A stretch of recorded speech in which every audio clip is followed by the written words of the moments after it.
Hello students. तो आज हम करने जा रहे हैं exercise 8.2 of class 8th class exercise 8.2 where algebraic expression में आज हम डील करने जा रहे हैं मल्टीप्लिकेशन। मल्टीप्लाई किस तरीके से करते हैं और कैसे आंसर्स आते हैं वो आज हम देखेंगे, राइट।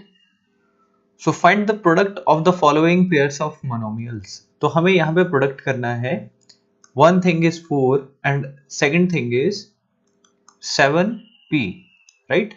तो अब प्रोडक्ट करना है हमें, तो प्रोडक्ट किस तरीके से करते हैं, जो कांस्टेंट होते हैं उनको मल्टीप्लाई करते हैं और जो वेरिएबल्स होते हैं उनको एज इट इज साथ में लिख देते हैं। जैसे ये बनेगा 4 7s are 28 और p एज इट इज।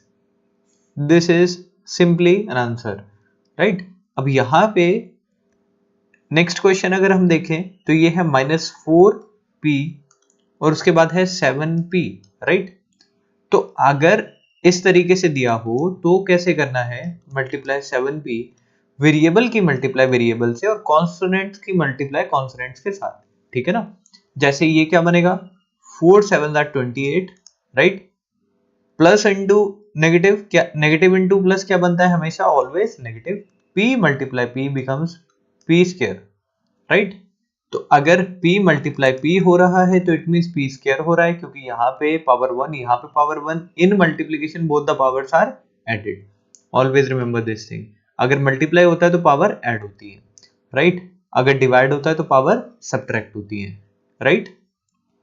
आइए चलते हैं नेक्स्ट क्वेश्चन के ऊपर, that is -4p multiply with 7p Q, right. So here also 4 7s are 28, negative है, नेगेटिव आ जाएगा। p की मल्टीप्लिकेशन किसके साथ होगी, जस्ट p के साथ। p multiply p becomes p square and साथ में क्या आ जाएगा, q, right. So simply this becomes my answers, right. बहुत ही आसान क्वेश्चन होते हैं, ठीक है, बट आपको केयरफुल होके क्वेश्चंस को अटेम्प्ट करना होता है। जैसे इस क्वेश्चन की बात करें, ये क्या है, 4p cube multiply minus of 3p, ठीक है। इन दैट केस हम क्या करेंगे, सबसे पहले 4 मल्टीप्लाई 3 करेंगे, क्या बनेगा 12, plus into minus minus, p की पावर 3 है, p की पावर 1 है, मल्टीप्लीकेशन में पावर क्या होंगी, ऐड होंगी, तो हियर इट बिकम्स p की power 4, right. This is my answer, right. मैं एक बार फिर आपको बता देता हूँ, p का क्यूब है मल्टीप्लाई p की पावर 1 है, तो इन मल्टीप्लीकेशंस पावर आर एडेड, तो ये क्या बनेगा, p की पावर 4, ठीक है। और 3 4s are 12, ये तो आपको पता ही है। एंड रिमेंबर वन थिंग, जब भी पॉजिटिव नेगेटिव के साथ मल्टीप्लाई होता है तो आंसर हमेशा नेगेटिव आता है, ठीक है। जब नेगेटिव नेगेटिव के साथ मल्टीप्लाई होता है तो आंसर पॉजिटिव आता है, ठीक है। और पॉजिटिव पॉजिटिव तो पॉजिटिव ही बनाते हैं, पर ये दोनों चीजें आपने always remember before doing this type of question, right. आइए चलते हैं लास्ट क्वेश्चन, ये भी अटेम्प्ट कर लेते हैं। 4p multiply 0, anything multiply by 0 becomes 0 itself, right. तो ये था हमारा फर्स्ट क्वेश्चन, ठीक है। अब हम चलेंगे सेकंड क्वेश्चन के ऊपर, वेयर रेक्टेंगल, जहां पे रेक्टेंगल के बारे में बात करी जा रही है। रेक्टेंगल क्या होता है, जहां पे दो लेंथ इक्वल होती हैं और दो ब्रेथ इक्वल होती हैं, और हर एक एंगल जो है वो रेक्टेंगल का 90 डिग्री का होता है, that we know, right. And the area of rectangle is length multiply breadth, ठीक है। तो कुछ एक प्रॉपर्टीज होती है रेक्टेंगल की, आइए वो हम समझते हैं। तो रेक्टेंगल क्या होता है, दिस इज रेक्टेंगल, राइट। तो इसे हम कहते हैं रेक्टेंगल, ठीक है। तो ये हमारे पास रेक्टेंगल होता है जहां पे ये लेंथ, दो लेंथ होती है और दो ब्रेथ होती है, ठीक है। और हर एक एंगल क्या होता है, 90 डिग्री का होता है, ठीक है ना।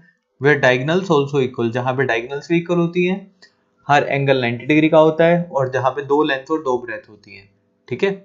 एरिया ऑफ रेक्टेंगल क्या होता है मेरे पास, लेंथ मल्टीप्लाई ब्रेथ, ये होता है एरिया ऑफ रेक्टेंगल, राइट। तो अब यहाँ पे मेरे पास क्या चीज मेरे को बतानी है, find the area of the rectangle with the following pairs of the monomials has their length and breadth respectively. So now first चीज देखते हैं, p, ये मेरे पास लेंथ गिवन है, ठीक है, और मेरे पास ब्रेथ कितनी गिवन है, q। तो एरिया क्या होता है, area of rectangle is length multiply by breath, ठीक है। तो लेंथ मेरे पास p गिवन है, तो एरिया क्या बन जाएगा मेरे पास p multiply q, where it becomes p q, right, easily p multiply p q becomes p q, तो ये मेरे पास एरिया बन जाएगा। Next, here also area is equals to length multiply breadth.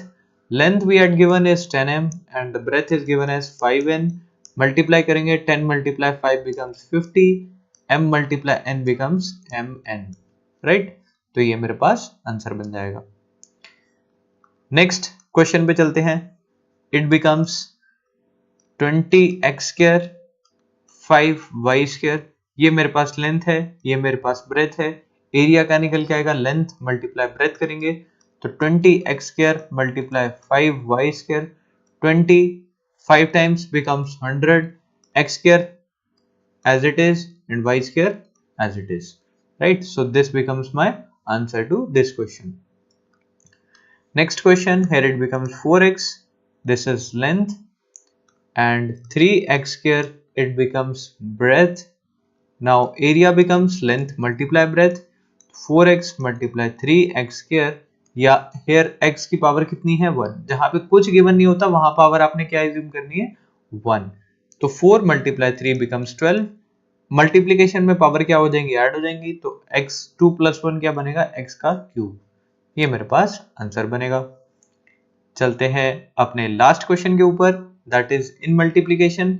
हमें अगेन क्या करना है, लेंथ मेरे पास कितनी गिवन है 3mn एंड ब्रेथ कितनी गिवन है मेरे पास 4np, राइट, तो area becomes 3mn multiply 4np, तो ये बनेगा 3 4 12 mn स्क्वायर p, क्योंकि n इधर भी है n इधर भी है, दोनों साइड n है, n मल्टीप्लाई होने के बाद n स्क्वायर बन जाएगा, m एक ही है और p एक ही है, तो this becomes my answer to this question.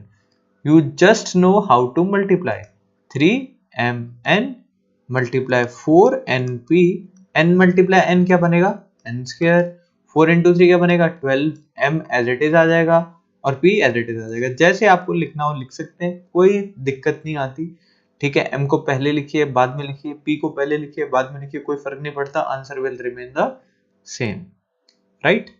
तो आज हमने क्या सीखा, आज हमने अलजेब्रिक एक्सप्रेशंस का मल्टीप्लिकेशन सीखा, ठीक है। So we had done algebraic expression का मल्टीप्लिकेशन, राइट। नेक्स्ट वीडियो में थोड़े से और डिफरेंट क्वेश्चन लेंगे और जो रिमेनिंग क्वेश्चन है एक्सरसाइज 8.2 के वो हम करने की कोशिश करेंगे, राइट। तो God bless you all students, see you in the next video.